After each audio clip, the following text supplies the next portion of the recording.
Este, bueno, primero nada más recordarles que hoy es la entrega de la guía, ¿verdad? Que no se les olvide, que todavía tienen, que siguiendo una noble tradición de la época en la que, de la presencialidad, el día que se entrega la guía parece que siempre es el día de menos asistencia, pero por eso la guía está puesta hasta hoy a la medianoche, para que no hagan eso, pero bueno, supongo que es difícil eh, cambiar los hábitos. Este, Hoy vamos a hablar de Joaquín García Monge, ¿verdad? Vamos un poco atrasados en el plan de las clases, pero bueno, como yo ya les he dicho, yo prefiero, como es muy posible que, que este sea de los pocos cursos en la carrera donde ustedes vean historia del pensamiento costarricense, pues yo prefiero ir al ritmo al que va el curso, ¿verdad? Y no tanto presionarme por cubrir muchas de las cosas. Espero que podamos cubrirlo, pero eso y bueno, y la clase anterior además, para hacer un cambio que yo creo que fue muy útil, em, decidí meter esta cosa de la historia del cine, ¿verdad? Que me parece que siempre había querido meterlo en el curso y nunca se había dado la posibilidad. Entonces, no, para hacer el cambio.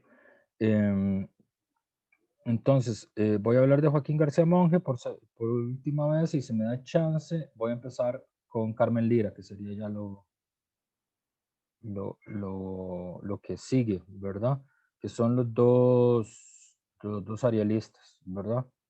Recuerdo lo último que les había dicho. em, En el caso de Joaquín García Monge, ahí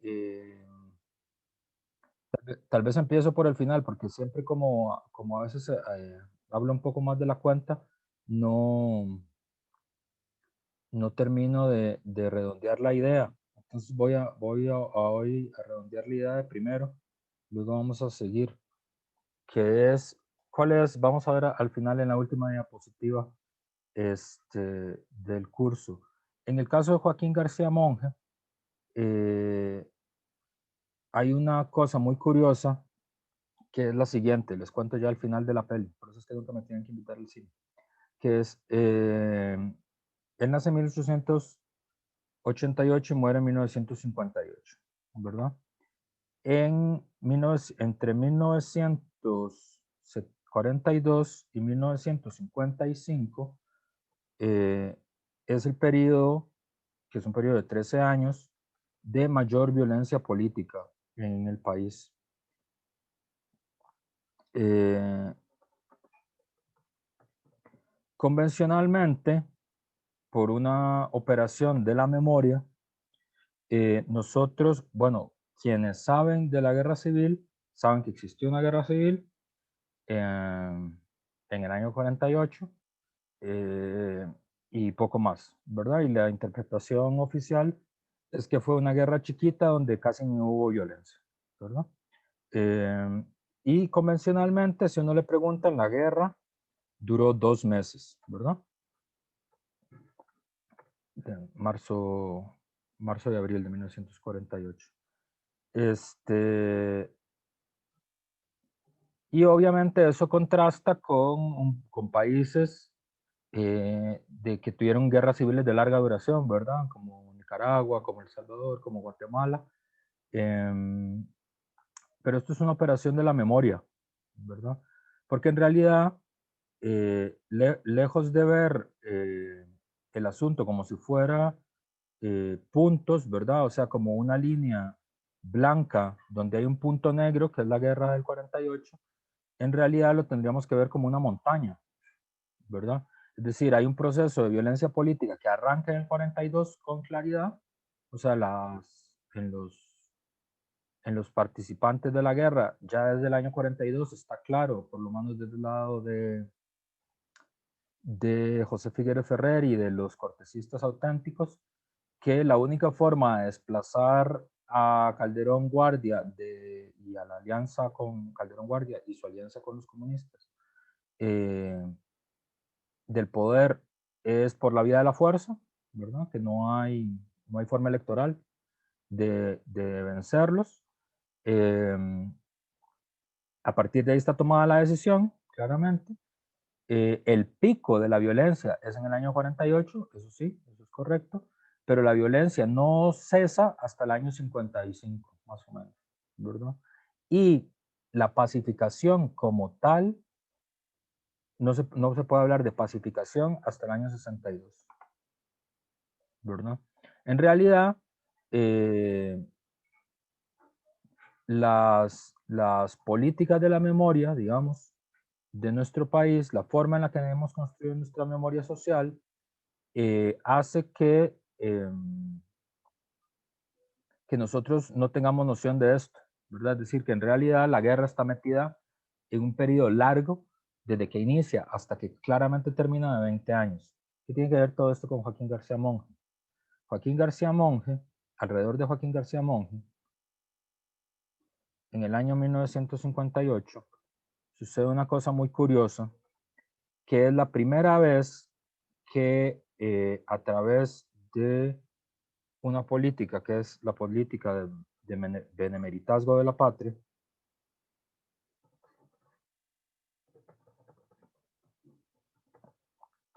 sucede que hay un personaje alrededor del cual se soldan las memorias.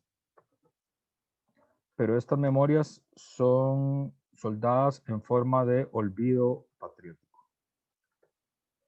¿Qué es el olvido patriótico? El olvido patriótico, este término fue usado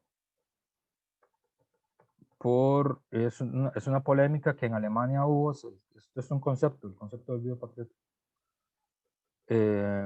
Una polémica que hubo entre Habermas y los historiadores alemanes a propósito de la memoria del nazismo. Que el debate es el siguiente.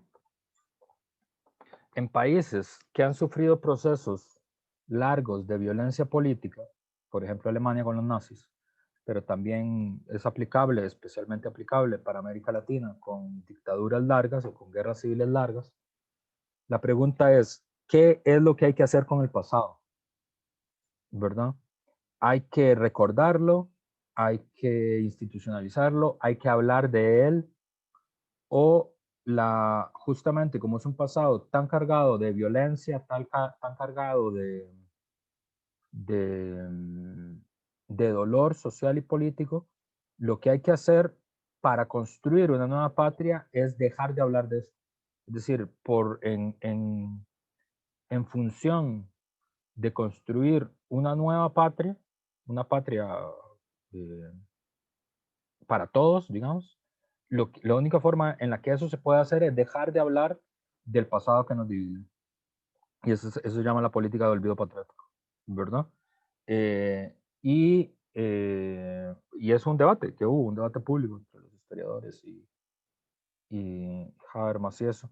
Entonces, en relación con los pasados políticos particularmente violentos, ha habido dos actitudes. Uno, la actitud que podríamos llamar la actitud de memoria, justicia y reparación, que tiene que ver con aceptar que los hechos fueron violentos, intentar establecer quiénes fueron las víctimas y quiénes fueron los victimarios en el proceso y por lo tanto que haya memoria, que haya reparación, es decir, que haya reparación material, ¿verdad?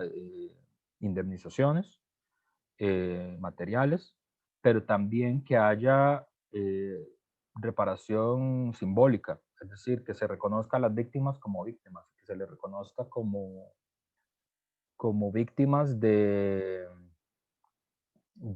una crueldad, ¿verdad? De un vicio político. El último que yo me acuerdo de eso, la última discusión que hubo sobre eso fue la que yo vi, la última que leí, fue de unos sindicalistas brasileños de la General Motors durante la dictadura brasileña, que la empresa, la General Motors, eh, los, los cantó con la policía política de la dictadura, los entregó a la policía política de la dictadura. Y bueno, y obviamente los despidieron, los torturaron, los metieron presos, ¿verdad? Y eso fue en el año 75. Y hoy, digamos, no sé cuánto después, como 40 años después, 45 años después, a muchas de esta gente ya son señores grandes, ¿verdad? Se les reconoció, se les reparó, ¿verdad? Se condenó a la General Motors por lo que hicieron. Entonces hay reparación, hay justicia y hay memoria porque entonces hay museos de eso, ¿verdad? Entonces, por ejemplo, en Alemania hay un museo del Holocausto, ¿verdad? Donde uno puede ir a ver eso. Y en Argentina hay un museo de la ESMA, digamos, eh, el antiguo centro de tortura de la dictadura, ahora es un museo, ¿verdad? Entonces, esa es una forma. Y la otra forma es la del olvido patriótico, que es justamente dejar atrás eso, ¿verdad? Eh, Aceptar que todos tienen un poco de errores, todos tuvieron un poco de culpas, eh, y ver hacia adelante, ¿verdad? Entonces, esa fue la forma en la que se resolvió en Costa Rica. Por eso es que en general sabemos tan poco sobre la guerra civil, ¿verdad? Si ustedes se fijan, en el país no hay museos sobre la guerra civil y no hay lugares donde uno pueda ver quién fue la gente que cayó durante la guerra civil y reconocer sus nombres y ese tipo de cosas. Eh, de hecho, desde el punto de vista puramente técnico, historiográfico, no sabemos muy bien cuánta gente se murió, ¿verdad? Cosa que es muy rara, ¿verdad? Pero tiene que ver con ese problema, que lo que hicimos fue que dejamos de hablar de eso. Entonces, para lograr eso, se, se articuló una política de la memoria institucional que combinó el olvido patriótico, es decir, no volver a hablar de eso. Por eso es que sabemos en general tampoco. Para mí, el primer gran estudio sobre la guerra civil, que es absolutamente claro, o sea, que uno lo lee y uno entiende qué fue lo que pasó en ese periodo, es un estudio del año 2006 de Manuel Solís que se llama La institucionalidad ajena. Pero es un libro que es publicado 60 años después de la guerra, ¿verdad? Eh,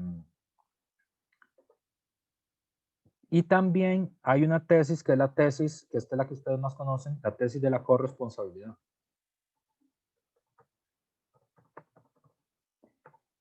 ¿Qué es la tesis de la corresponsabilidad? La tesis de la corresponsabilidad es que cuando se pregunta quiénes fueron los responsables de la guerra, quiénes fueron las víctimas, quiénes fueron los victimarios, la tesis es que hay una corresponsabilidad. Es decir, que todas las partes eran personas bien intencionadas, que querían lo mejor para Costa Rica, pero que, producto de las pasiones, aquí aparece un tema liberal muy importante, el control de las pasiones, producto de las pasiones desbordadas, tuvieron excesos, ¿verdad? Y los excesos estuvieran en ambos lados. Pero, eh, o sea, no hay crímenes, lo que hay son excesos, ¿verdad? Como cuando ustedes se comen, no sé, 4 hamburguesas, entonces es un exceso, más o menos, lo mismo. Eh, Hay pasiones, hay excesos, pero todos eran personas que a su manera querían a Costa Rica, todos, ¿verdad? Manuel Mora, Monseñor Sanabria, José María no, perdón, Figueres, ¿verdad? Todos a su manera la querían, todos a su manera querían lo mejor para el país, y por eso, después de un breve periodo muy chiquito de 2 meses, todos estos prohombres, es decir, hombres excepcionales, que son además todos hombres, hombres varones, ¿verdad? Estos prohombres sentaron las bases de la institucionalidad que nos hace diferente a toda América Latina, que nos hace pacíficos, democráticos, no violentos, respetuosos del orden, todas esas cosas. respetamos las filas, no compartimos las cucharas, todas esas cosas. Institucionalidad excepcional. ¿Verdad? Entonces, y para hacer eso, todos estos prohombres que fueron los caudillos de la guerra, que todos intentaron de una forma u otra matarse entre sí, es decir, tanto del lado de Figueres hacia Calderón, desde Calderón hacia Figueres, de Figueres hacia Manuel Mora, de José Figueres hacia Sanabria, todos intentaron de una forma u otra atentar contra las vidas de ellos, es decir, organizaron atentados terroristas, encarcelaron, hicieron exilios preventivos, hicieron órdenes de arresto extrajudiciales, es decir, absolutamente todas las formas de las arbitrariedades políticas que uno puede imaginar ocurrieron durante esos 22 años dirigidas, pensadas, organizadas, preparadas por todos estos prohombres, pero como para establecer ese tipo de cosas hay que hablar de eso y hay que establecer quién fue responsable de qué, en qué periodo, ¿verdad? Y como eso es muy doloroso, y eso lo que iba a hacer es que las heridas de la guerra se iban a transmitir de la generación que peleó la guerra a los hijos de la generación que perdió la guerra, lo mejor era dejar de hablar de eso. Y el primer experimento que se hizo fue alrededor de Joaquín García Monge, que es un hombre que para algunos orbitó alrededor de los comunistas sin ser comunista nunca. Para otros fue víctima de las arbitrariedades del cortesismo. Para otras es un antecedente de Liberación Nacional, ¿verdad? De Liberación Nacional Moderno, que es la interpretación que hace Isaac Felipe Sofeifa, que hace Victoria Garón de Dorian, que ese tipo de gente, como ese tipo de ala, un ala de la intelectualidad vinculada a Liberación Nacional. Alberto Cañas también. O sea, es una figura que es parcialmente reivindicable por los dos bandos, por los vencidos y por los vencedores de la guerra, siempre y cuando no se transforme en una figura histórica, siempre y cuando no podamos hablar del Joaquín García Monge histórico, sino de un Joaquín García Monge mitológico. Y ese mito es el mito del hombre que representa la inteligencia, la bondad, la fuente nutricia,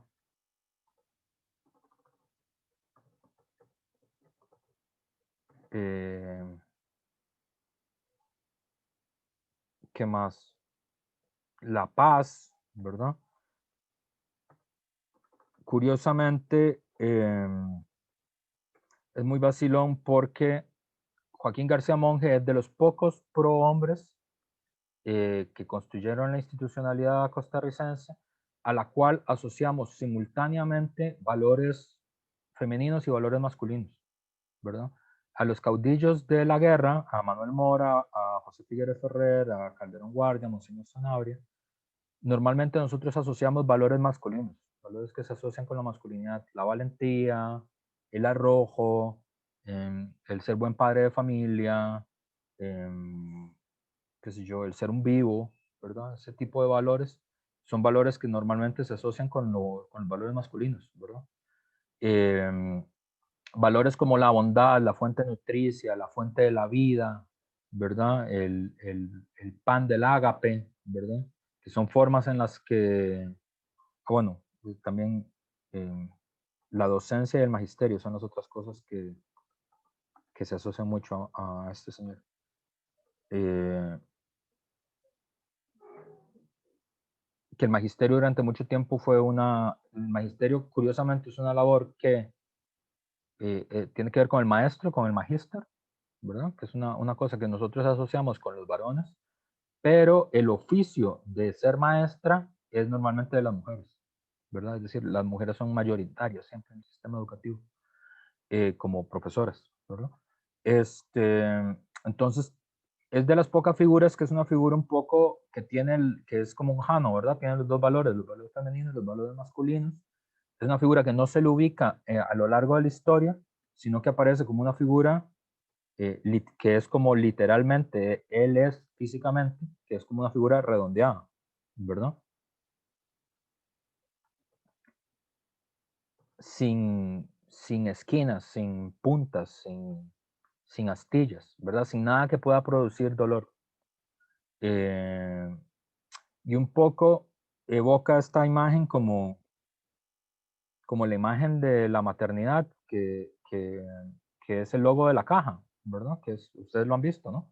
Es una figura redonda, que es una madre que se envuelve sobre su hijo, ¿verdad? Y da la sensación de protección eh, y da la sensación de redondez, ¿verdad? De una cosa segura, ¿verdad? Porque el círculo es seguro siempre, ¿verdad? Los círculos de seguridad, el círculo interior, ¿no? El círculo de confianza, dice uno también para referirse a los amigos. El círculo siempre da sensación de seguridad, ¿verdad? No como otras figuras que tienen puntas, que pueden lastimar, ¿verdad? Entonces, desde el punto de vista simbólico, desde el punto de vista de la narrativa, desde el punto de vista de los procesos históricos, Joaquín García Monge fue el primero, porque su benemeritazgo es recién él muere, en 1958, donde todavía inclusive el proceso de pacificación ya está muy avanzado, ya está casi dirigido, pero todavía falta un poquito.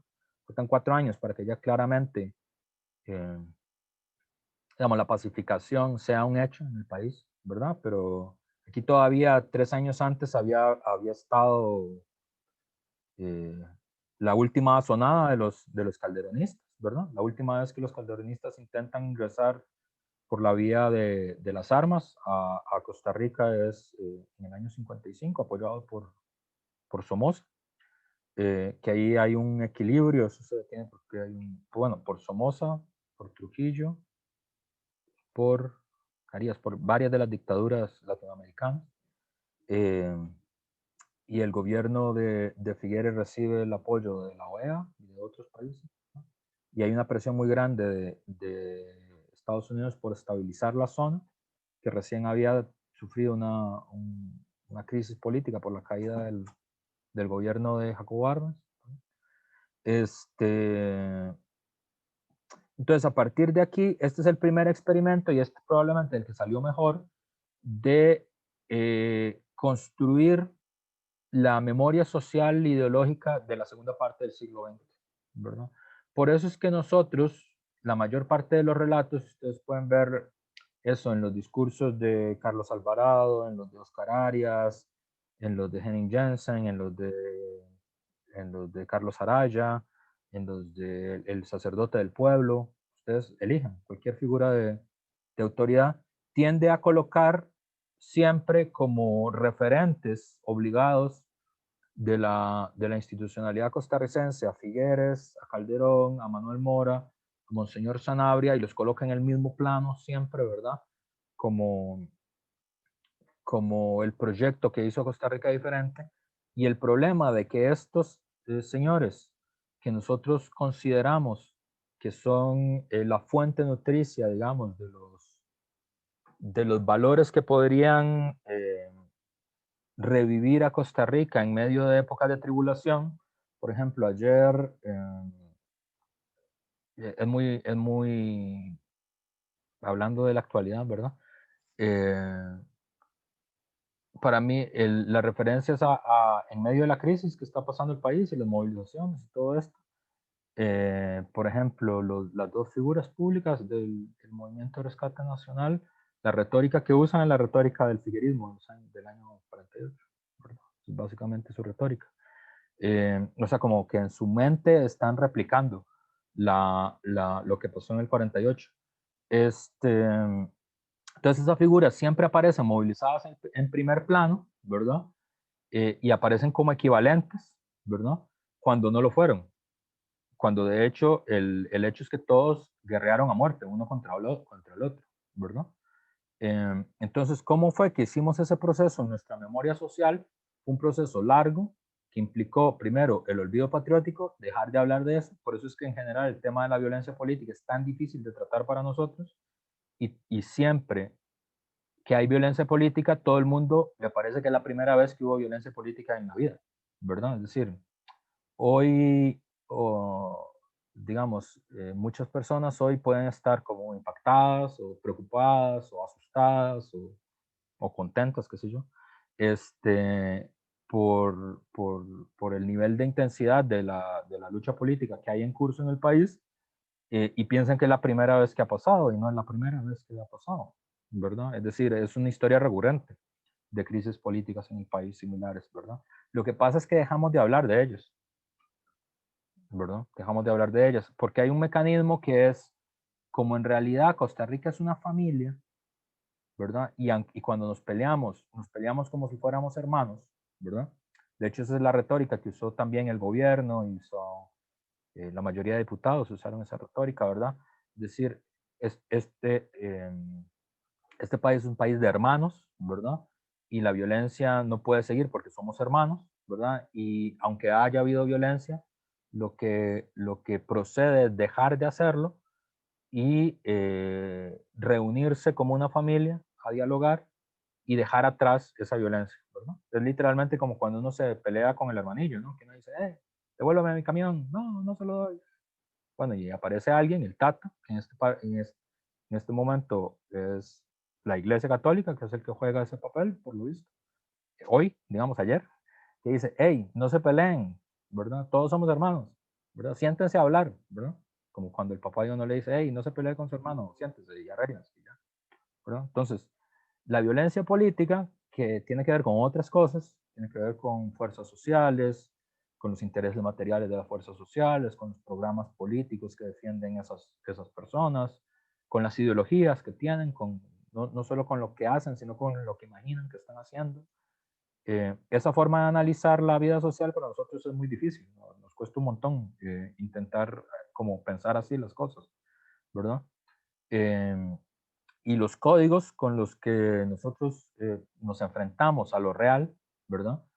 Es que la violencia normalmente no tenemos registro para entender de dónde viene, porque nuestra política siempre ha sido olvidar la violencia, ¿verdad? Y no ubicarla en ninguna trama lógica, ni coherente, ni permanente de existencia de violencia política, ¿verdad?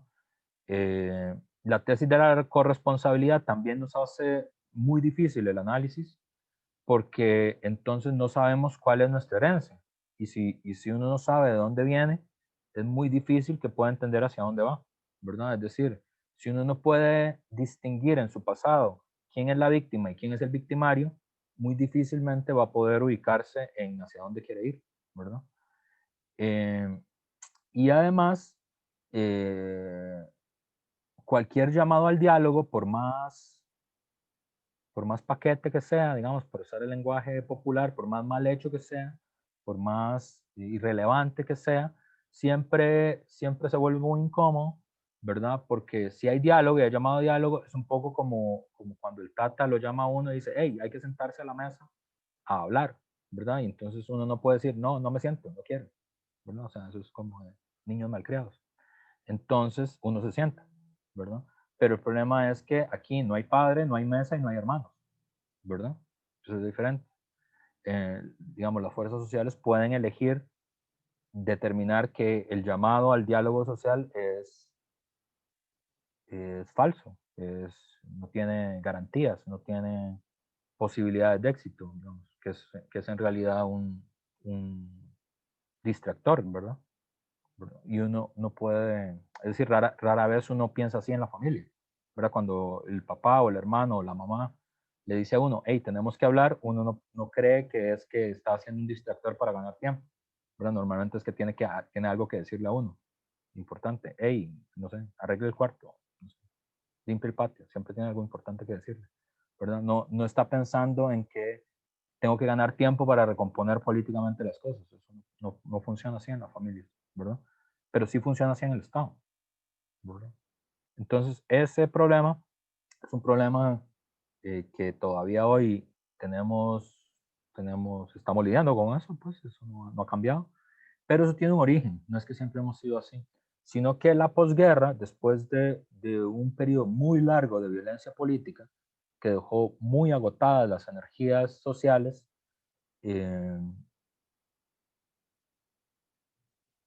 se intentó, digamos, recomponer la institucionalidad que había quedado eh, reventada, digamos, por la guerra civil, con estas orientaciones. Y quedó muy en oscuro todo el pasado, ¿verdad? ¿Cómo es que estos prohombres, que siempre fueron pacíficos, llamaron a la violencia? ¿Cómo es que si todos eran igual de buenos e igual de patriotas, por qué unos se ilegalizaron y otros no? ¿Por qué todos se acusaron mutuamente de ser gente corrupta si se supone que todos son impolutos, ¿verdad? Entonces, esas respuestas quedan sin responder con claridad y entonces hacen que nuestra institucionalidad, que en principio se supone que tenemos que admirar y querer y respetar y proteger y perfeccionar, ¿verdad? En el fondo sea ajeno, en el fondo no tengamos control sobre ella, no tengamos control sobre su pasado y no tengamos control sobre su futuro tampoco, ¿verdad? Eh, y toda esta historia empieza con Joaquín García Monge. Por eso es que es tan difícil ubicar a Joaquín García Monge no como un mito, no como un prohombre, no como un señor bueno del que no se puede decir nada mal, porque ¿cómo usted va a decir algo mal de don Joaquín, verdad? Sino que, se, digamos, Joaquín García Monge es tan difícil de criticar porque él representa la institución. Eso es lo que pasa. Representa lo que nosotros imaginamos que son las instituciones, ¿verdad? La bondad redondeada, la falta de historia, la inteligencia, la protección, el cuidado, ¿verdad? Nosotros identificamos a él con esas instituciones y dentro de esas instituciones, la que más identificamos con él es la docencia, que esa es una de los santos y señas, digamos, de la construcción ideológica del país en la segunda parte del siglo XX, que es el país que tiene más maestros que soldados. Esa es la identificación, ¿verdad? Entonces, alrededor de él, en realidad lo que hay es muchas proyecciones de nosotros mismos, ¿verdad? Ese es el problema de leer a Joaquín García Monge, que es como, yo les había dicho, que es un poco como los zombies, ¿verdad? Que a uno le dicen, es que eso está en Joaquín García Monge. Y entonces si está ahí, usted tiene que ir a buscarlo, ¿verdad? Entonces no podemos hacer una lectura como desapegada, digamos, de él. Eso es una cosa.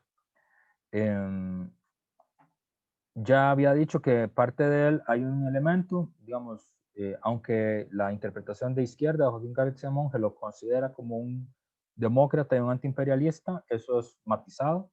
En realidad, él, junto con otros autores, tiene una concepción elitista, aristocrática, ¿verdad? Eh, de la vida social, que es una especie de aristocratismo estético. El repertorio americano, que siempre se ha visto como una fuerza de donde están las ideas, digamos, libertarias en el sentido de anarquistas, ¿verdad? No en el sentido de Otto Guevara. Progresistas, modernistas, ¿verdad? Antiimperialistas, que pueden ser un valor democrático en esta época. Eso hay que matizarlo también, ¿verdad? Es decir, existen esas voces en el repertorio americano y también existen voces fascistas y proimperialistas que aparecen en el repertorio americano y aparecen puestas como si fueran lo mismo. Esto es muy importante, ¿verdad? En el repertorio americano uno puede ver en el terreno de la edición literaria la misma tesis de la corresponsabilidad que nosotros vamos a conocer como la forma de vivir en la Costa Rica de la segunda parte del siglo XX, ¿verdad?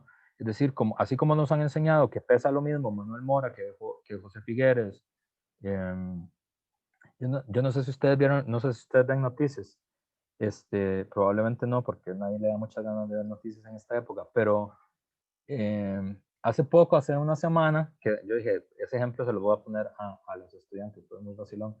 Hace poco, la Asamblea Legislativa votó quitarle el título de traidor de la patria a Calderón Guardia, Rafael Ángel Calderón Guardia, que era un título que le había votado la Asamblea legislativa después de que los calderonistas pierden la guerra y hay un, digamos, Calderón Guardia constitucionalmente es un traidor a la patria, ¿verdad? Está escrito, votado en una ley. Y, y también es benemérito de la patria, simultáneamente, ¿verdad? Entonces, es un país donde usted puede, este es una institucionalidad, un país, una forma de la memoria social, donde se puede ser traidor y benemérito simultáneamente, sin que sea contradictorio, ¿verdad? Eh, entonces, esa forma de presentar las cosas como un mundo donde todos somos más o menos importantes, todos más o menos queremos igual a Costa Rica, todos tenemos más o menos razón, todos estamos más o menos equivocados y hay una tendencia como a aplanar, como a achatar el debate político, lo que hace es que genera una institucionalidad muy ajena, muy loca. Muy...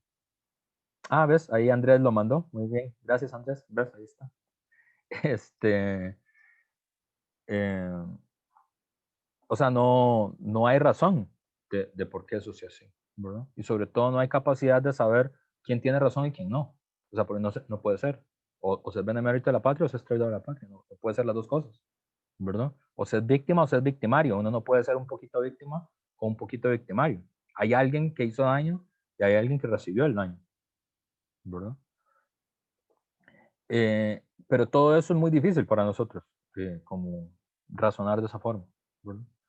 Entonces, aquí hay una definición de la generación del Ariel, que esto es una definición de Iván Molina, que a mí siempre me ha parecido muy útil para de usar, ¿verdad? Eh, el discurso que ellos elaboran sobre la llamada cuestión social, por esto es que se le reconoce mucho, porque en los liberales no hay cuestión social, eso es verdad, porque eso lo resuelve el mercado, ¿verdad? Y ya, y se acabó. Y por eso llama mucho la atención que el primer congreso ideológico del Partido Liberal Progresista sea el Congreso Ricardo Jiménez, ¿verdad? Que lo que quiere decir es, en realidad no hay cuestión social en Costa Rica, que es un poco lo que pasa diciendo Eliezer Feinsack en todo lado, porque ese señor tiene más exposición mediática que Leo Messi y Taylor Swift juntos. Este, y tiene una doble cara, ¿verdad? Una potencialmente explosiva, es decir, este tema de la cuestión social tiene una doble cara, eso es una buena definición, pues es una cosa como Jano. Una que es potencialmente explosiva y otra muy identificada con la ideología liberal del progreso. Es decir, hay un costado, hay una cierta forma en la que uno lee a Joaquín García Monge que lo lleva hacia el anarquismo, hacia el antiimperialismo, hacia el movimiento obrero, y hay otra forma de leerlo que lo lleva hacia la ideología liberal del progreso, ¿verdad?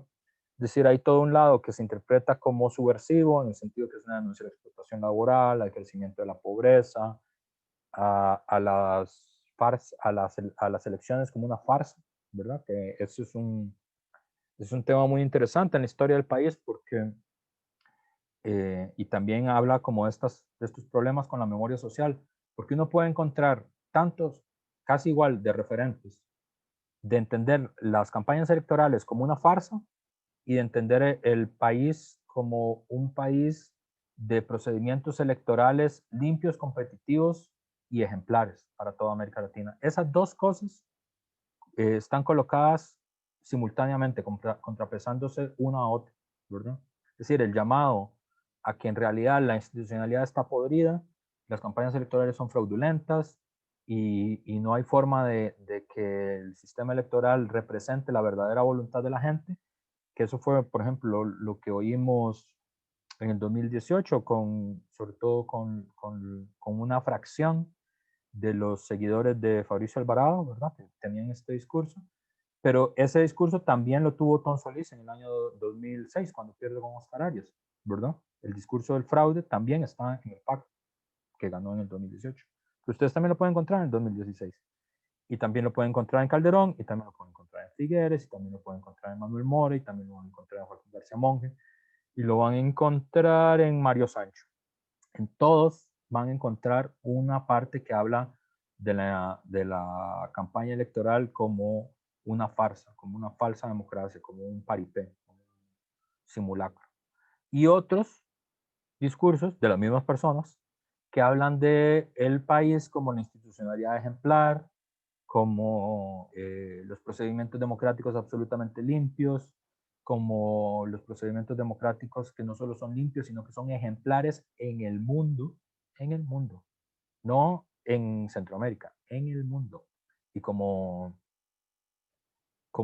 hasta el momento, salvo que la NASA descubra alguna otra cosa, no hay vida, no tenemos noticia de que haya vida inteligente en otro lugar que no sea la Tierra, quiere decir que la democracia costarricense es un ejemplo en el universo, ¿verdad?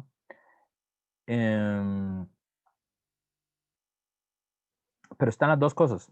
¿Cómo es que pasamos tan rápido del fraude a la institucionalidad ejemplar? Eso es muy interesante, porque eso tiene una historia larga. Eso eso no lo inventó ni Fabricio Alvarado ni Otón Solís. No es como que ellos lo inventaron en el siglo XXI. Es una historia larga que tiene que ver con la forma en la que rotan las élites políticas en el país. La forma en la que han rotado tradicionalmente las élites políticas en el país. Porque el llamamiento a fraude siempre es la apertura al inicio del uso de la violencia política. Entonces hay un contrapeso ahí, ¿verdad? Tiene que ver con un resto del pasado que aparece cada algún tiempo. Y además hay un perfil no contestatario que tiene que ver con la idea de que para que los sectores populares del campo de la ciudad alcancen su plenitud física, tienen que ser redimidos mediante una educación propia, que sería proporcionada obviamente por este nuevo grupo de jóvenes, ¿verdad? Y es un proyecto de ingeniería social, de transformación de la vida social, pero que tiene una particular revalorización de la función de los intelectuales, ¿verdad? Entonces, los sectores populares obviamente sufren explotación, sufren pobreza, pero tienen que ser tutelados, tienen que ser educados, ¿verdad? ¿Por qué? Porque si no, librados a su propia suerte, son la representación de la pura pasión, ¿verdad? Entonces, esa pasión tiene que ser domesticada, tiene que ser civilizada, tiene que ser educada, ¿verdad? Por eso es que, y eso sigue hasta nuestros días, ¿verdad? Siempre hay como una idea de que cuando los sectores populares protestan, tienen que ser como educados, como bien portados, como bien hablados, ¿verdad? Y que todas esas, digamos, con todas las formas plebeyas son formas de las bajas pasiones. Es un poco la idea, ¿verdad? Eso todavía está ahí, digamos, me parece. Toda esta semana la inmensa mayoría de la prensa estaba hablando sobre eso, básicamente. ¿Verdad? La forma en la que siempre se presentan a los sectores populares como pachucos, maleducados, borrachos, ese tipo de cosas siempre aparece. Incapaces de escribir un programa, sí, esas no son las formas de protestar. Vean qué mal que escriben, vean qué mal que hablan, dicen aiga. No pueden redactar ni bien un volante. Ese tipo de cosas, ¿verdad? Es decir, esa forma del elitismo cultural es muy importante en la historia del país, muy, muy importante. Y de hecho, el partido en el gobierno es el heredero de esa tradición, es una tradición muy larga. De hecho, el fundador del partido en el gobierno, Alberto Cañas, es tal vez uno de los representantes más químicamente puros de ese elitismo cultural, ¿verdad? Esa idea de que el gobierno tiene que ser el gobierno de los más inteligentes, digamos, de los que más saben, de los que más conocen. De hecho, él tenía una expresión que siempre ha sido muy celebrada en el país y para mí es la expresión como este elitismo cultural que llega a Liberación Nacional vía el Centro de Estudios para los Problemas Nacionales, pero el PAC hereda también esa tradición, vía Alberto Cañas, que estuvo en las dos, en Liberación y en el PAC, que es la idea de la gradería de sol, ¿verdad? Una expresión famosa de Alberto Cañas es que Liberación Nacional se perdió cuando se empezó a llenar de la gradería de sol. Esa es la expresión, ¿verdad? Entonces la gradería de sol es la representación de los sectores populares en su peor forma, ¿verdad? Aficionados al fútbol y no aficionados a Mozart, siempre están en pelota, no sé, hacen bulla, se tiran orines, ¿verdad? Sus héroes son Mauricio Montero y no sé, y no Napoleón Bonaparte, ¿verdad? Ese tipo de cosas. Em, entonces, ahí hay un elemento. Entonces, para ver esta cosa bifronte de Joaquín García Monge, entonces hay varias cosas por las que debe ser recordado por nosotros, ¿verdad? Uno, es el representante más importante del arialismo en Costa Rica, de los valores que representa el Ariel de José Enrique Rodó, sin duda él es el que mejor lo representa, que es sobre todo una ideología, digamos, una filosofía de la historia que entiende la vida social como un mundo orgánico, como un organismo natural jerárquicamente ordenado, eh, donde hay partes que son más importantes, partes menos importantes del organismo social, y que quien dirige ese organismo es el espíritu, es la cultura, ¿verdad? Y que los Estados Unidos no son eso, porque son una civilización safia, maquinista, interesada por solo el dinero y el oro, que no le da ningún valor especial a las bellas artes y a la alta cultura y a la tradición griega, ¿verdad? Entonces, es una filosofía de la historia que le da mucha importancia a los intelectuales como lugar social, ¿verdad? Como centro de la vida social. En medio, ¿verdad? Por un lado, los magnates de la industria, que no les interesa eso, lo que les interesa es el comercio, la ingeniería, los puentes, ¿verdad? Ese tipo de cosas.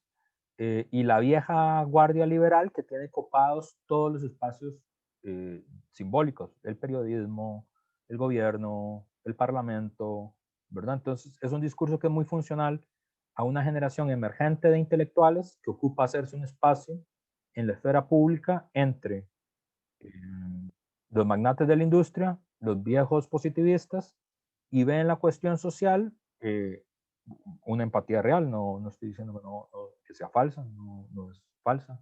La empatía real que tienen con los sectores populares, hay una preocupación por la cuestión social, pero hay una preocupación por la cuestión social como un peligro como un peligro en medio de una sociedad crecientemente en decadencia. Es un poco así como lo ven. O sea, los sectores populares no son, eh, que para esperar eso tendríamos que esperar a los comunistas, ¿verdad? Que es otro rey. Este, los sectores populares no pueden ser, digamos, la fuente motora de una nueva sociedad. Eso no, ¿verdad? Para eso necesitan primero los intelectuales, necesitan ser educados, preparados por los intelectuales. Eh, y sí, los sectores populares tienen que empujar, digamos, por democratizar más la vida social. Pues un poco como se presenta, ¿verdad? Por eso tiene un costado que puede ser interpretado y así interpretado, por ejemplo, como por los sindicatos del Magisterio Nacional, por ejemplo, como una lectura como de izquierda, y puede ser interpretado también por la derecha política, por los ricos, no, eso no. O sea, ahí nuevamente la memoria social queda como tensada. Eh,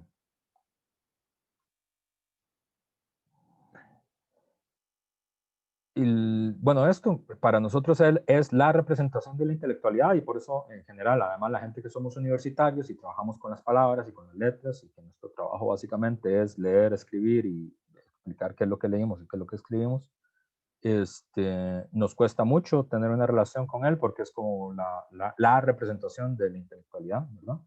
Por eso hay tantas cosas que llevan su nombre, ¿no? Las revistas, los campus, las bibliotecas, los premios, no sé. En la UNA probablemente los baños también se llaman Joaquín García Monge, ¿verdad? Todo se llama Joaquín García Monge en la UNA. Este, es muy difícil de criticar y alrededor de él se ha construido una súper densa capa de halagos, ¿verdad? Las referencias siempre a Joaquín García Monge no son referencias neutras, siempre las referencias son el maestro, el santo, el ágape, ¿verdad? Son ese tipo de referencias a las que se hacen. fuerzas contradictorias de la vida social lo reclaman para sí como representante de su pasado y como representante de lo mejor que ha dado Costa Rica.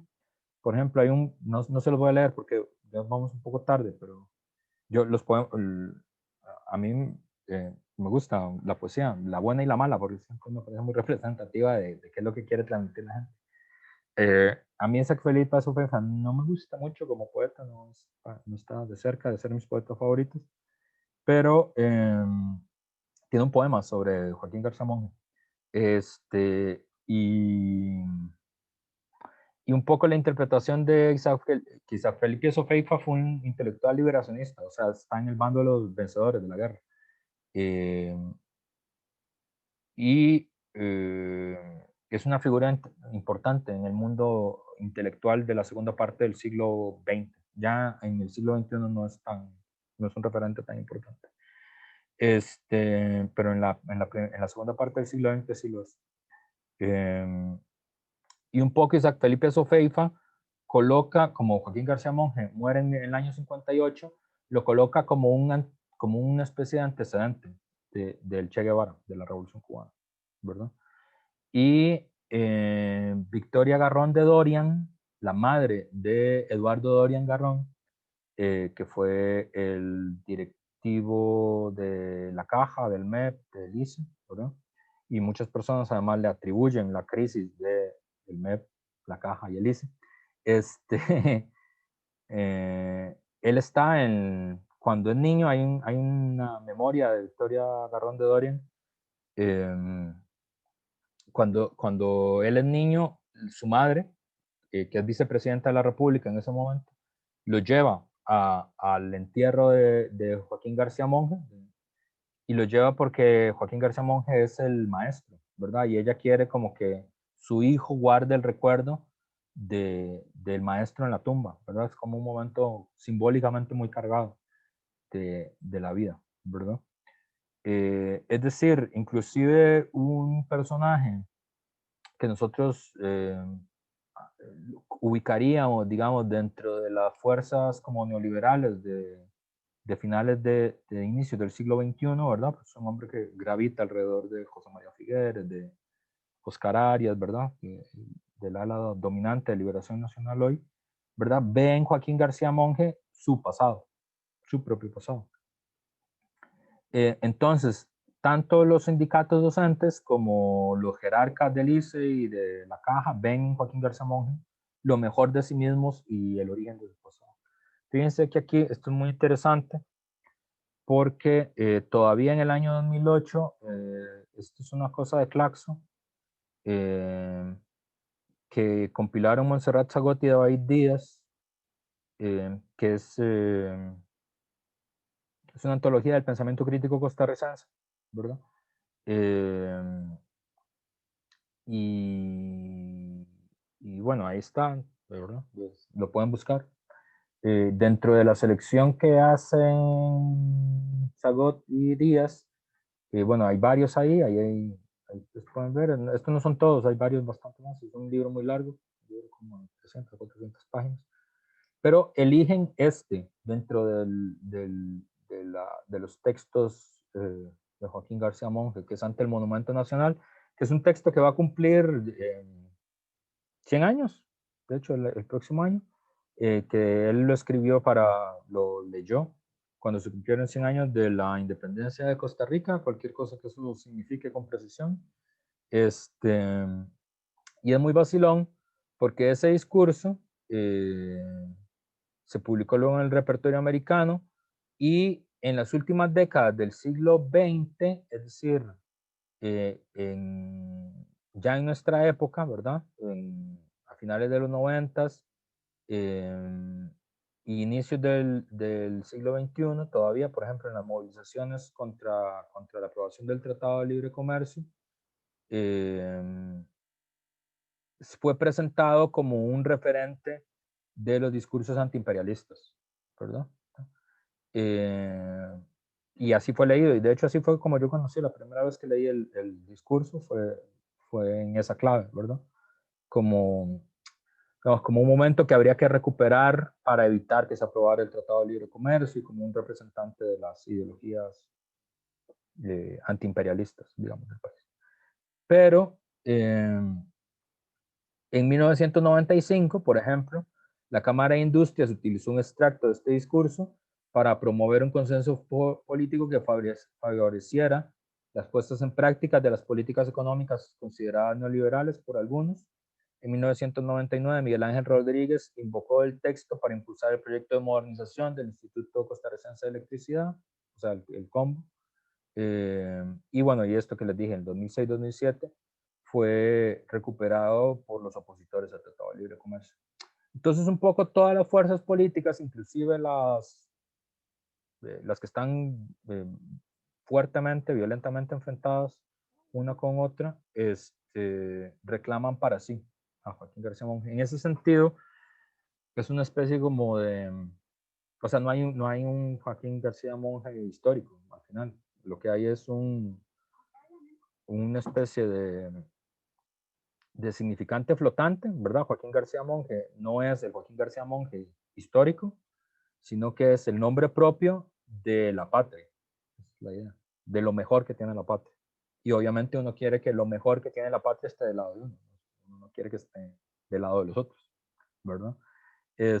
Y entonces por eso es tan difícil, ¿verdad? Porque no, es decir, alguien que representa lo mejor que tiene la patria, solo puede ser un mito, porque no existe tal persona. Es decir, las personas históricas tienen posiciones políticas, buenas, malas, peores, mejores, tienen errores, tienen equivocaciones, tienen metidas de pata, eh, tienen errores personales, ¿verdad? Todas las cosas históricas que tienen los personajes históricos, ¿verdad? Y por eso probablemente, este es uno de los muchos ejemplos, nosotros no tenemos ninguna biografía autorizada de Joaquín García Monge. Lo que tenemos son geografías, básicamente. ¿Verdad? No hay, no existe una biografía autorizada de Joaquín García Monge. Fíjense, pueden buscar, no hay. ¿Verdad? Todas son reseñas que se parecen mucho a la geografía. ¿Verdad? Es como la vida de un santo, en realidad, lo que uno lee. Tan, tan, tan. Otra cosa por la que es importante recordarlo, por el repertorio americano, obviamente, que donde obra y personas son casi inseparables y son las 10 de la mañana y nadie me detuvo, entonces vamos a hacer el corte de las 10 de la mañana. Entonces a las 10:11 regresamos con la segunda parte de la clase. Ya. Además de ser representante del arialismo, es sin duda el referente necesario del anarquismo, de un cierto tipo de anarquismo que hubo en Costa Rica. Gracias a él es que tenemos conocimiento de las novelas de Tolstoy y de Solá, ¿verdad? En algunos casos traducidos por él. Es muy importante porque, según la definición de Carmen Lira, no, Tolstoy es importante porque, aparte de Miguel de Unamuno, es uno de los escritores que más ha influido sobre los distintos intelectuales costarricenses, ¿verdad? Uno puede ver la influencia de Tolstoy en Carmen Lira, en Villo Celedón, en Joaquín García Monge, en Solón Núñez, ¿verdad? Y es una especie de anarquismo pacifista, que es una oposición al anarquismo de la propaganda por los hechos, ¿verdad? Como ya he dicho, eh, la claridad ideológica nunca ha sido muy el fuerte de los latinoamericanos y tampoco ha sido nunca muy el fuerte de los costarricenses, ¿verdad? Entonces, por ejemplo, hoy los anarquistas son Albino Vargas, Célimo Guido y José y Corrales y Oscar Campos, que no son anarquistas, ¿verdad? Son liberacionistas de vieja data, ¿verdad? O sea, están bien lejos del anarquismo. Pero como aquí anarquismo se le dice anarquismo es como, símbolo de, no sé, de bochinchero, como delincuente, es una cosa así, ¿no? Como que se usa como insulto, no se usa como definición, como definición ideológica, pues, ¿no? Entonces, haciendo eso, digamos, porque para que se entienda, o sea, el anarquismo no significa quemar cosas, ¿verdad? Porque aunque hay anarquistas que queman cosas, eh, no todas las personas que queman cosas son anarquistas. Este, y además no hay un anarquismo, hay anarquismos, hay varios tipos de anarquismos. Y en el que prosperó en Costa Rica es que no es necesariamente el que prosperó en todas partes. Y de hecho, la polémica de Pío Víquez, que se llama, ¿no?, anarquía, Pío Víquez está polemizando contra un tipo de anarquismo, que es el anarquismo de la propaganda por los hechos, ¿verdad? Que es un modelo del anarquismo. Pero el anarquismo que promovió Joaquín García Monge es un tipo de anarquismo pacifista, sobre todo influenciado por Tolstoy, que es un pacifismo antimilitarista, ¿verdad? Eh, y que en algunas cosas, bueno, aquí lo leo, ¿verdad? Las figuras de Tolstoy y Solá aparecen como ligadas a ciertas ideas como de reforma o de renovación, ¿verdad? Por eso Tolstoy y Solá son tan importantes. Por eso es que el primer centro de estudio se llama Germinal, que es la novela de Emile Solá, que es una novela bellísima, ¿verdad? Sobre el movimiento obrero. Eh, y por eso se identifican a sí mismos como libertarios, como ácratas, como anarquistas, como socialistas, ¿verdad?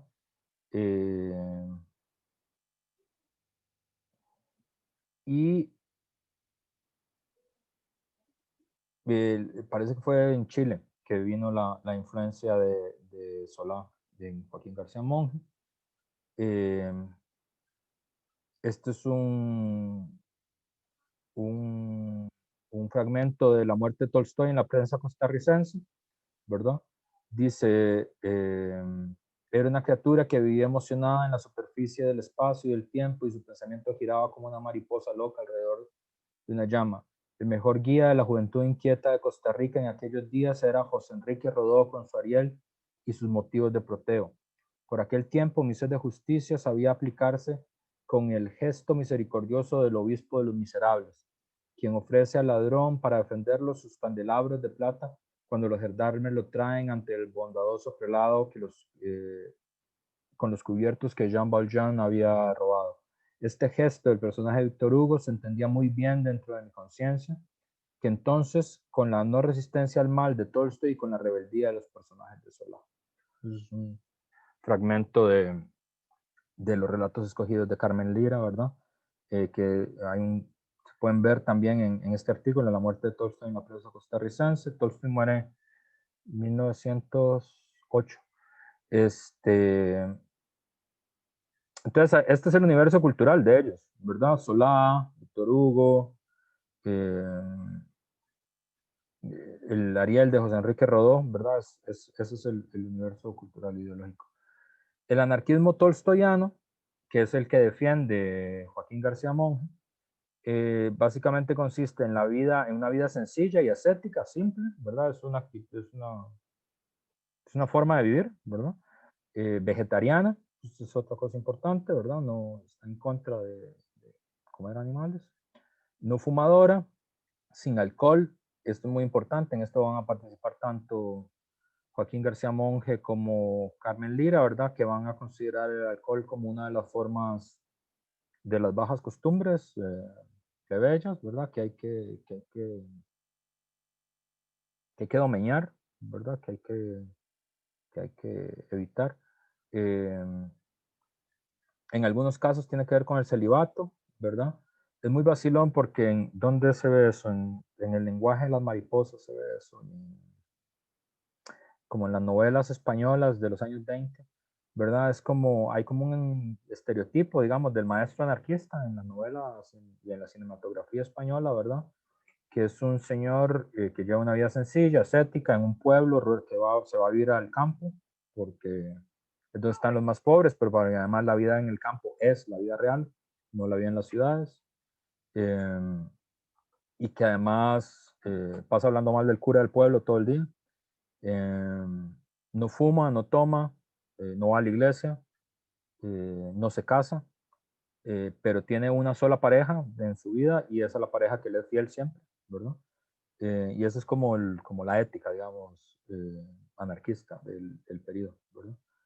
Eh, Hay una revalorización del cristianismo en clave pacifista, ¿verdad? Y abogan por la no resistencia ante cualquier circunstancia, ¿verdad? Tolstoy entendía que un cristiano está definido por el sermón de la montaña y que está resumido en 5 proposiciones simples. Amar a tus enemigos, no cultivar el enfado, no luchar no luchar el mal contra el mal, ¿verdad? Esto es tal vez lo que se volvió más popular de, de Tolstoy, ¿verdad? Es decir, eh, ¿cómo decirlo? Hay una tradición de movimientos de desobediencia civil, ¿verdad? Larga, Gandhi, Tolstoy, Martin Luther King, ¿verdad? Pero hay como una versión que uno puede estar o no de acuerdo con esa forma de luchar, ¿sí? Pero es una de las formas de movimiento social que ha habido. Pero como gracias a la prensa y a Hollywood, básicamente uno lo que se sabe de ellos es esta parte, la de no luchar contra el mal con el mal, y ya está ahí. Como, no se puede derrumbar la casa del amo con las herramientas del amo, ese tipo de cosas, así como frase de Hallmark, ¿verdad? Como todo el sistema en qué trata, eso no, no está tan claro. ¿Verdad? No devolver el mal, sino devolver el mal con el bien, ponerle otra mejilla, evitar la lujuria, no realizar juramentos cristianos, ni juramentos ante el Estado, de ningún tipo, ¿verdad? O sea, solo ser leal a tu propia conciencia, ¿verdad? Por eso es que no se casaban, por eso es que desobedecían las leyes, ¿verdad? Porque un poco la iglesia y el Estado eran como lo mismo. Entonces, este es el modelo, ¿verdad? Que fue muy popular en América Latina. Hay otro tipo de anarquismo, o sea, porque en América Latina hubo los dos tipos, ¿verdad? Entonces, para que quede claro, en Costa Rica lo que no hubo fue anarquismo de la propaganda por los hechos, que sí hubo en otros lados, sí hubo en México, sí hubo en Perú, ¿verdad? Sí hubo en Argentina. Aquí lo que hubo fue anarquismo tolstoyano. Pero entonces, por ejemplo, este señor Manuel González Prada, que es un peruano, sí fue parte, digamos, de quien defendió la propaganda por los hechos, que convencionalmente, eso es como, yo siempre me tardo mucho explicando esto, pero como en Costa Rica hay, ¿cómo decirlo? Y lo voy a decir así como, espero no lo tomen a mal, digamos, no, voy a decirlo así como me viene y luego lo matizo, que es, Costa Rica es como ideológicamente muy primitivo, muy básico, ¿verdad? Entonces, perdón si ofendí a alguien con la frase, no es mi interés ofender a nadie, pero quiere decir, como es un país donde la lucha política y la lucha de clases no ha sido muy intensa, y cuando ha sido muy intensa lo hemos olvidado con mucha facilidad, y tenemos unos cortes ahí, como, no sé si han visto Memento, pero es como así, ¿verdad? Como, o sea, como hay como pérdidas de memoria cada algún tiempo, ¿verdad? Entonces siempre parece, es como el día de la marmota, siempre parece que estamos empezando todo de nuevo. Este, y entonces eh, hay como una forma de presentar, digamos, si ustedes le preguntan a Edgar Silva o a algún columnista del diario 15 de la Nación, ¿cuál es la diferencia entre González Prada y Joaquín García Monge? Entonces lo que le van a decir es, Joaquín García Monge era pacifista y Manuel González Prada era terrorista. Y ya, y esa es la diferencia. Y eso está mal, eso es un simplismo ideológico. No es eso es tal vez el corolario final de la cosa. Pero, digamos, hay una concepción de por qué se hace lo que se hace, ¿verdad? Y hay un sentido de por qué se hace lo que se hace, ¿verdad? Y por lo menos como mientras este sea un curso de historia del pensamiento costarricense, a mí me gustaría como que se entienda cuál es el pensamiento que hay detrás de lo que se hace, ¿verdad? Eh, entonces, en esta teoría, bueno, les leo el fragmento, dice, consciente o inconscientemente, los iniciadores de toda revolución política, social, religiosa, laboran por el advenimiento de la anarquía. Al remover los errores y estorbos del camino, facilitan la marcha del individuo hacia la completa emancipación, haciendo el papel de anarquistas, sin pensarlo ni tal vez quererlo, ¿verdad? Esto es muy vacilón porque se parece a una cosa que dice Marx, de que la gente no sabe lo que hace y sin embargo lo hace. Es una frase famosa del Capital, ¿verdad? Eh, Ampere, Stevenson, Edison no han realizado obra menos libertaria con sus descubrimientos que Bakunin, Reclus o Grape con sus libros. Los jesuitas, merced a su casuística subliminal, han contribuido a disolver la moral burguesa. Gracias a sus teorías sobre el tiranicidio, justifican la propaganda por el hecho. Mariana no tiene razón de repudiar ni a Brecht ni a Vaillant. Donde se recurre a la violencia, ahí la opresión y la arbitrariedad llegaron a su máximo, haciendo sobrepasar los límites del sufrimiento humano. Hablan el revólver y el puñal, cuando no dejan oír la razón ni la justicia. Pero gentes que aprueban o disculpan la ejecución legal o parlamentaria de un Carlos I o de un Luis XVI condenan el ajusticiamiento de Enrique III por Clement o de un Enrique IV por Ravaillac, ¿verdad? Entonces, en esta concepción, es una forma de anarquismo individualista, donde básicamente lo que hay es una lucha contra todas las estructuras opresivas, ¿verdad? La familia, el Estado, ¿verdad? Los partidos, y hereda una tradición larga de la filosofía política, que esto se ha olvidado mucho en filosofía política, probablemente por el peso que tiene el liberalismo en la filosofía política contemporánea. Hay una larga, muy larga tradición en la filosofía política que justifica el magnicidio como forma de acción política. Larga, notabilísima y casi toda católica, además. De los jesuitas, de Guillermo de Ockham, ¿verdad? Hay toda una tradición medieval que justifica el tiranicidio, el magnicidio. Y los jesuitas son tal vez los que más escribieron sobre eso y los que más elaboraron sobre eso. Y él dice, bueno, eso fue una disolución de la moral burguesa. Y a partir de ahí, lo que ellos dicen, la interpretación que hay de estos anarquistas es, el sistema político, la constelación del poder político es absolutamente cerrada, no hay ninguna forma de evitar la justicia, las injusticias y el sufrimiento, no hay forma de modificar internamente el sistema, y ese sistema está como materializado en individuos que son particularmente odiados, que son los símbolos de esa constelación de poder, el rey, el presidente, ¿verdad? Y sobre la base del ajusticiamiento de esas figuras, eso es una propaganda por los hechos, ¿verdad? Y la propaganda quiere decir, porque los partidos políticos hacen propaganda, ¿verdad? Ahora, también por el simplismo con el que en Costa Rica se entienden las cosas, uno entiende que propaganda es como hacer campaña electoral, ¿verdad? Y no, propaganda es la explicación paciente de las ideas políticas de alguien. Eso es el término técnico de lo que significa propaganda, ¿verdad? Entonces, cuando usted le explica a alguien por qué usted está a favor del Estado laico, por decir algo, eso es hacer propaganda. O cuando usted pasa 2 horas hablándole a un amigo de por qué usted está a favor que sé, está en contra del impuesto del IVA, por decir algo, eso es propaganda política. O sea, usted está explicando cuáles son sus ideas políticas, por qué la sociedad tiene que tener esta forma y no otra. Eso es propaganda. Nosotros le decimos propaganda a la campaña electoral, ¿verdad? Entonces, la tradición anarquista, marxista, le dice propaganda a la explicación paciente de muchas ideas a pocas personas. Ese es el concepto de propaganda. Y lo que ellos dicen es que ese acto va a ser más importante que la propaganda de las ideas políticas, porque la gente va a entender con ese acto que se ha desanudado el nudo, ¿verdad? Perdón por la redundancia, que amarra todo el sistema de constelación de poder político. Y eso es lo que explica, por ejemplo, el intento de ajusticiamiento de Enrique III, de Enrique IV, del zar Alejandro II de Rusia, de McKinley en Estados Unidos, de Carnot en Francia. O sea, hay toda una seguidilla de intentos de magnicidio que hoy convencionalmente, si le preguntara a la página 15 de La Nación, entonces eso es terrorismo y ya, y se acabuche, ¿verdad? Y si quieren le pueden decir así, pero digamos, no van a entender qué es la concepción, de por qué están haciendo eso que están haciendo ellos, ¿verdad?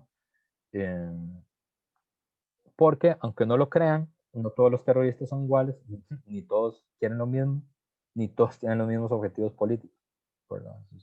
Son diferentes, ¿verdad? Eh, Eso obviamente en la filosofía política contemporánea hay mucha gente que cree que no eso es verdad, que todos son iguales, pero mi opinión es que no es verdad, no todos son iguales, son diferentes. Puede ser que usted no esté de acuerdo con lo que están diciendo, eso es diferente, pero no son iguales, ¿verdad? No son iguales. O sea, una similitud en los métodos de acción no es suficiente para decir que hay dos corrientes que son iguales, ¿verdad? Por la misma razón que no creo que cualquier persona que queme un carro sea toda igual. ¿Verdad? Hay gente que quema un carro porque es un delincuente, hay gente que quema un carro por error, hay gente que quema un carro para huir, hay gente que quema un carro en medio de una protesta. Hay distintas razones por las cuales uno puede quemar un carro, ¿verdad? Y no todos son iguales. Pero no digan que yo dije esto. No, mentira, quedó grabado, entonces no me puedo quitar el tiro. Ojalá que esto no lo vea mi jefe. Bueno, ahí están la historia política de ellos, ¿verdad? Creo que hasta aquí. Esto ya se los había explicado. Esto también. Bueno, y esto, ¿verdad? Sí, esto también. Esta es la parte final, ¿verdad? Que ahora tal vez tiene más idea. Una dificultad para leer de manera histórica a Joaquín García Monge. Entonces, por eso mi recomendación es, si a alguno de ustedes le interesa Joaquín García Monge o les interesa el repertorio americano, que es en realidad lo que la mayor parte de la gente de estilo le interesa, ¿verdad? Y lo mejor que pueden hacer es ir a la biblioteca, sentarse ahí frente al mamotreto y leérselo. Y es lo mejor que pueden hacer, sin prejuicios, sin intentar encontrar nada preconcebido, sin encontrar ni la fuente del antiimperialismo moderno, ni la fuente de la democracia occidental moderna, pues no van a encontrar eso, van a encontrar otra cosa, ¿verdad? Entonces, yo creo, y véanlo desprejuiciadamente, leyendo como leemos todas las cosas, con críticas, con límites, con posibilidades, con errores, hago una obra hecha por un ser humano real de carne y hueso, con tribulaciones y problemas. Eh, Tiene la ventaja en contra de los prohombres, que en realidad para mí técnicamente, lo que conceptualmente en realidad hay que decirle los caudillos, que es lo que son en realidad, ¿verdad? Eh, no tiene los costados equívocos que hay en relación con José Figueres o con Calderón Guardia, sino que es una figura redondeada, no tiene equívocos, no tiene errores, ¿verdad? Él es la patria profunda, ¿verdad? Por eso es que a él se le asocian valores de padre y de madre, mientras que a los caudillos, a los otros cuatro, ¿verdad? Normalmente se le atribuyen solo virtudes de padre, ¿verdad? En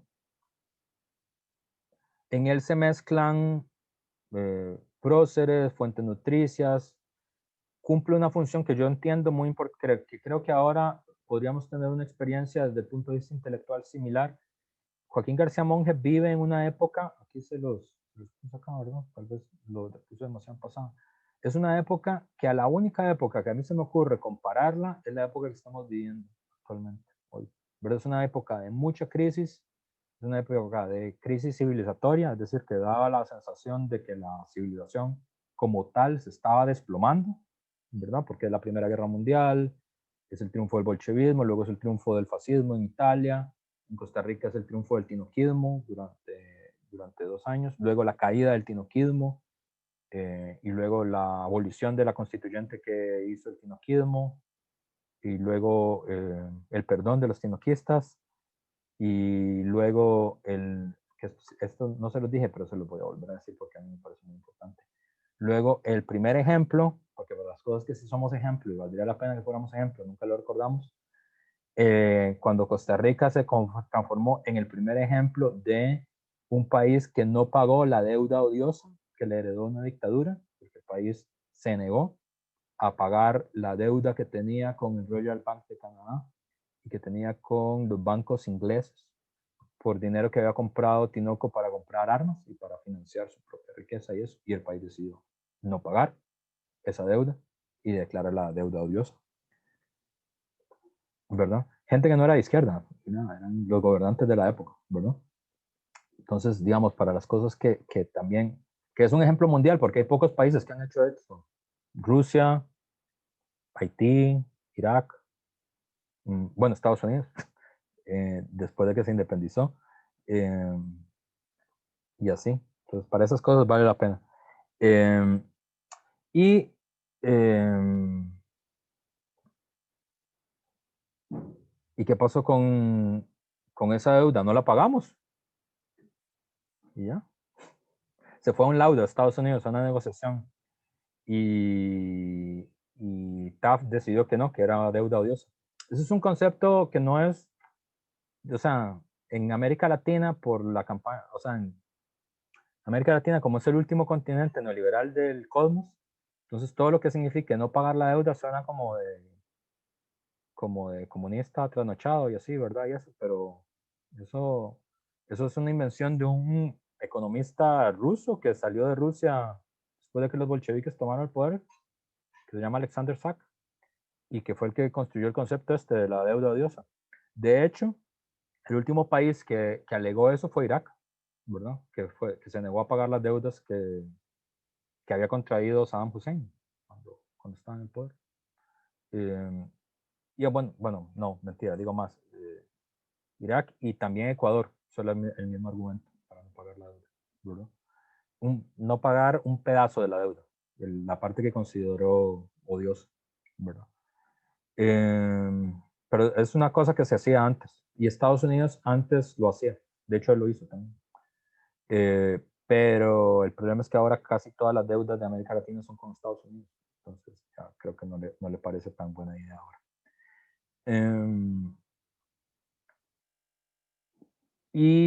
Bueno, entonces lo que iba a decir es que es una época de mucha crisis, ¿verdad? Mucha crisis en el mundo y mucha crisis social en el país también.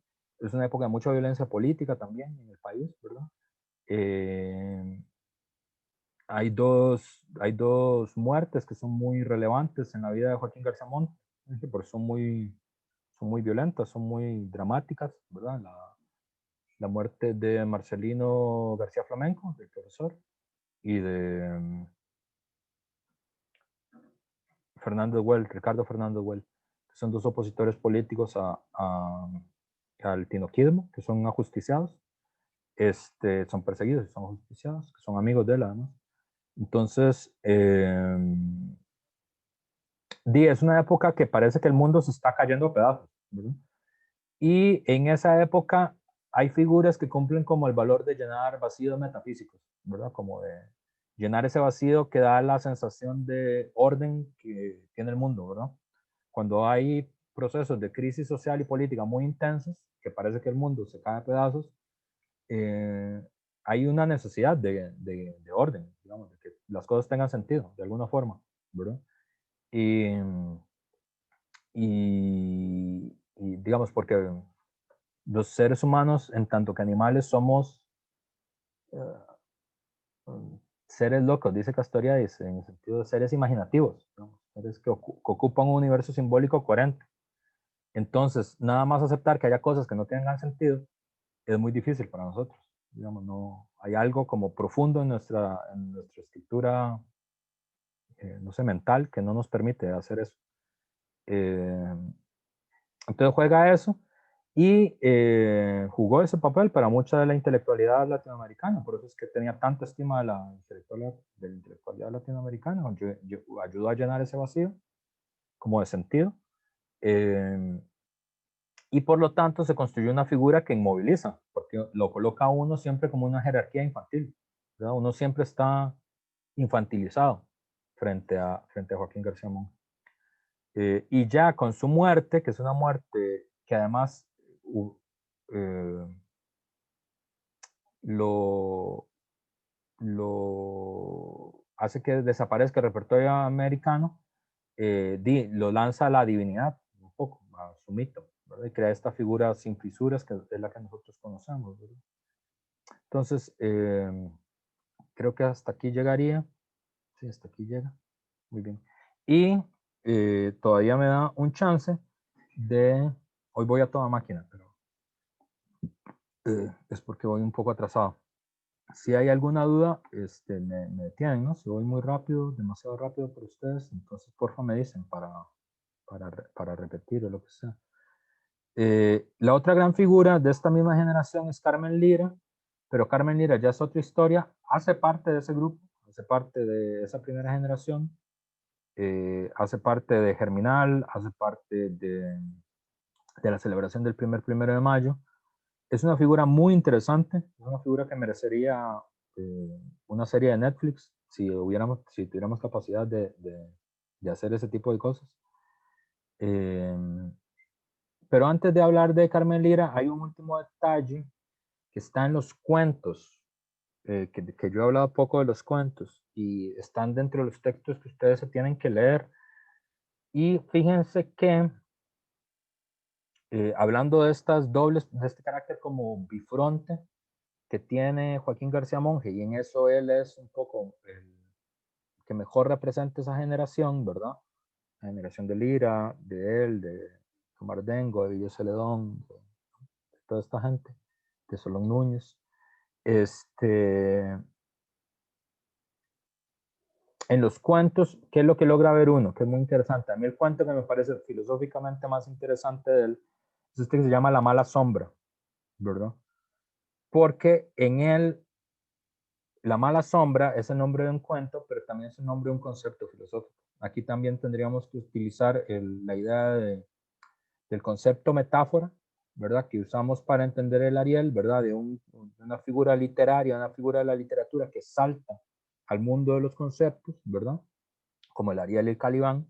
Y en este caso, la mala sombra es un concepto filosófico del porque las contradicciones en Joaquín García Monge nunca se resuelven, siempre permanecen tirados, aparecen sin síntesis, ¿verdad? Aparecen como antinomios. Y eso los vuelve un poco trágicos, ¿verdad? Porque al final las cosas no se resuelven, ¿verdad? No, digamos, no puede haber equivalencia de las cosas, ¿verdad? Y en eso, eh, si ustedes se fijan en La mala sombra, si lo leen con detalle, que es un cuento muy lindo y muy interesante lo que cuenta, La mala sombra dice, ¿y qué le parece? Todo este tuerce me viene desde que el Cholo llegó a la casa, porque el Cholo nos ha traído la mala sombra. Sabía, don Joaquín, y de eso nadie me saca. O sea, que la historia es la historia de un tipo que viene huyendo de las dictaduras y que lo va siguiendo la mala sombra, ¿verdad? Que es como, y es una figura que representa como los sectores populares también. Y es una especie de tragedia, es las cosas que pasan no pasan producto de razones sociales claras, digamos, de explotación del trabajo, el dominio de los terratenientes, qué sé yo, la dominación imperialista, no es un tipo de explicación sociológica, sino que es que tienen mala sombra, ¿verdad? Tienen como mala fortuna, hay una cosa como trágica, ¿verdad? En la figura de ellos, ¿verdad? Y por eso las cosas siempre se resuelven trágicamente, ¿verdad? Y él un poco tiene, aquí trágico, hay que entenderlo filosóficamente, no lo estoy usando en el sentido no en el sentido como de qué pecado, como dicen los ticos, no en el sentido de que algo malo le ha pasado a uno, ¿verdad? Sino que la tragedia, según la definición que da Lukács, que es una definición que a mí me gusta mucho, una tragedia es un espectáculo donde los dioses ven y no intervienen, ¿verdad? Es decir, es una lucha en contra del destino que va a terminar mal, ¿verdad? Y que no importa qué suceda, los sujetos no pueden conjurar ese destino, ¿verdad? Es decir, el principio de agencia está suspendido, ¿verdad? En esa idea. Y ese concepto para mí es tal vez el concepto filosófico como más importante que tiene Joaquín García Monge, ¿verdad? Está sin duda que él es arielista, sin duda, y eso lo hace parte de una generación continental que fue arielista, pero eso es continental, ¿verdad? Se hace parte de una cosa más amplia. Pero digamos, en el plano estrecho de la historia del pensamiento costarricense, el concepto que a mí me parece que mejor amarra lo que él opina sobre el mundo y sobre la vida social y sobre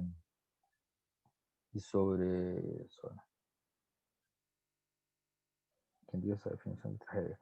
Es que a veces no logro ver lo del chat.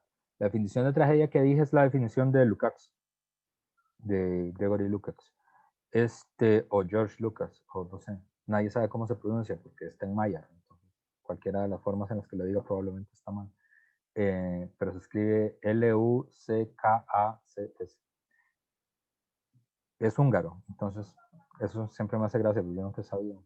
Hay como 6 formas distintas de escribirlo. Como nadie sabe maya, que yo conozca, yo no sé cómo se dice bien.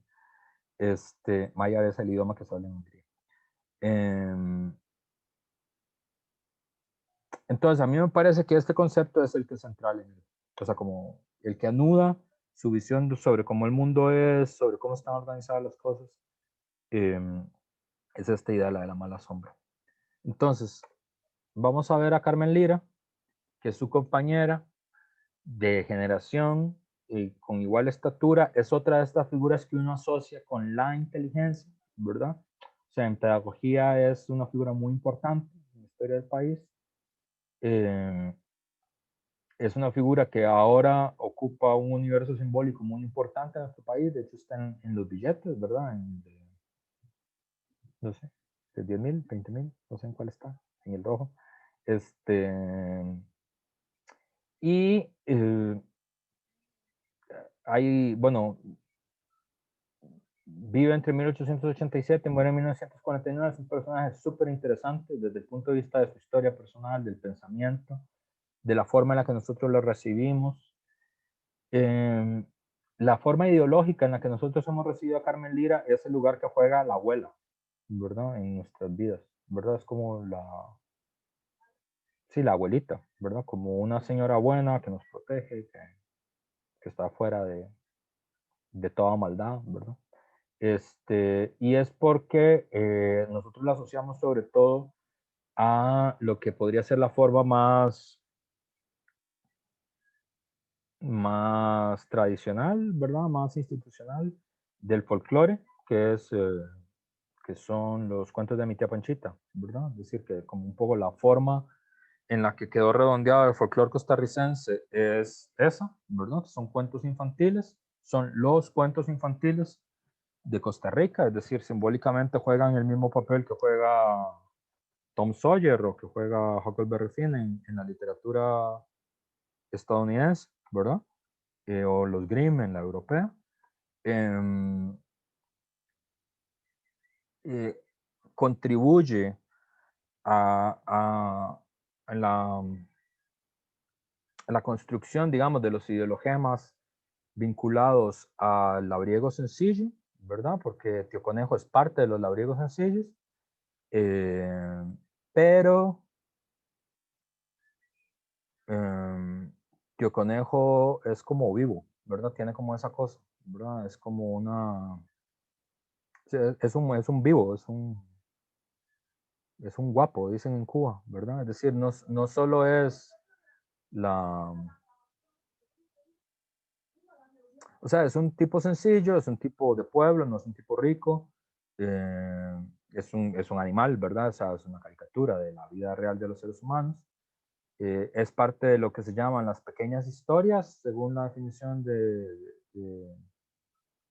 Ilíada de Mircea, ¿verdad? Es decir, no es un mito, no es una leyenda, sino que es una pequeña historia que sirve para explicar cosas sencillas de manera fácil,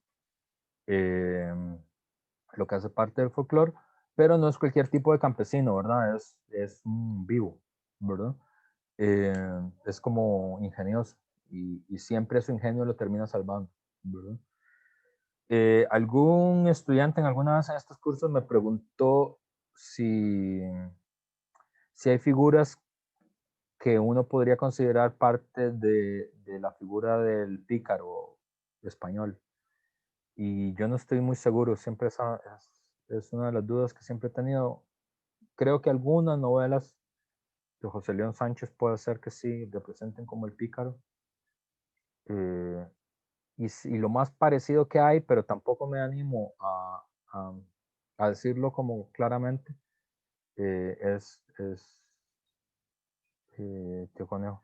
Claro, es muy similar a Nancy. A ver, de hecho, parece que hay una relación entre los cuentos eh, de mi tía Panchita y Anansi y el folclore caribeño, el folclore sí, de las plantaciones. Em, y bueno, eso ya la coloca ahí, pero también es otra figura que se le pasa reivindicando. Debe ser la intelectual mujer más famosa de la historia del país, es decir, difícilmente alguien ocuparía un lugar similar a la de ella. Siempre se le pone como ejemplo de una mujer relevante, eh, pero digamos, sus dimensiones más globales son difíciles de entender, primero por varias cosas. Uno, porque ella muere en el exilio, ¿verdad? Ella muere en México y no puede regresar al país. Es decir, su vida está intrínsecamente ligada a la guerra civil y al periodo de la violencia política. Entonces hemos tenido, o se ha tenido que hacer todo un trabajo de olvido muy fuerte para no poder no ubicarla en ese terreno, ¿verdad? Eh, y además, eso tiene una historia muy vacilona porque es una figura intelectual muy importante, eh, es mujer en ese periodo, y además de la generación del Ariel, la generación de Joaquín García Monge y Billo Celedón, Tengo, es la única que se vuelve comunista. Todo el resto no se vuelve comunista. Y de hecho ve a los comunistas un poco con una cierta, a veces con simpatía, a veces con hostilidad, dependiendo de cómo se levantaran, pero no son comunistas, ¿verdad? En cambio ella sí, y juega un papel muy importante en el Partido Comunista, muy, muy, muy, muy, muy importante. Eh, Tanto que, aunque nosotros la consideramos una de las grandes escritoras del país por los cuentos de mi tía Panchita, por Una silla de ruedas, por Estefanía, por Bananos y Hombres, ¿verdad? Todas las novelas de ella. Hay un dato que se habla poco y que se explica poco, que es por qué ella dejó de escribir literatura, ¿verdad? Y la respuesta es porque dedicó toda su energía al Partido Comunista. La respuesta. Eh, entonces, es una figura que hay que darle un tratamiento para poder terminar de entender bien cuál es su lugar. Y además, lo que es más difícil para nosotros asimilar, ya esto es lo último que digo, es que probablemente Carmen Lira sea en el arco, digamos, de las posiciones políticas que ha tenido el país, no las filosóficas, sino las políticas, ¿verdad? En el arco de las posiciones políticas posibles, eh, María Isabel Carvajal, por lo menos en la primera parte del siglo XX, es la que está más a la izquierda de todo el arco político, ¿verdad? Es decir, estaríamos en presencia de, digamos, desde el punto de vista de las opiniones políticas que ella defendía, en lo más extremo del arco que dio la primera parte del siglo XX costarricense. Eh, y es difícil recordarla de esa forma, obviamente. Eh, entonces hay que ver cómo es que nuestra memoria social va a terminar de asimilar las posiciones de ella. Bueno, quedo hasta aquí. De hecho, ya me extendí más de la cuenta y son las 10:55. Nos vemos el jueves, ¿verdad? Y suerte con el último tramo bueno, suerte no, porque no con suerte, esfuerzo, con el último tramo de la guía. Nos vemos.